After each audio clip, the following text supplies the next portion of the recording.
Tewasnya seorang prajurit TNI Angkatan Darat asal Nias Utara yang bertugas di Yonkes 1 Kostrad Bogor menimbulkan kecurigaan.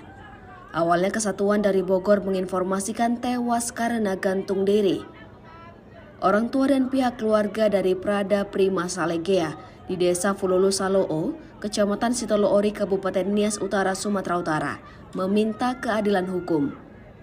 Hal itu dinyatakan karena tewasnya Prada Prima Salegea pada 4 Juni 2024 lalu yang merupakan prajurit TNI Angkatan Darat dari Yonkes 1 Kostrad Bogor yang menimbulkan kecurigaan dengan keterangan tewas akibat bunuh diri.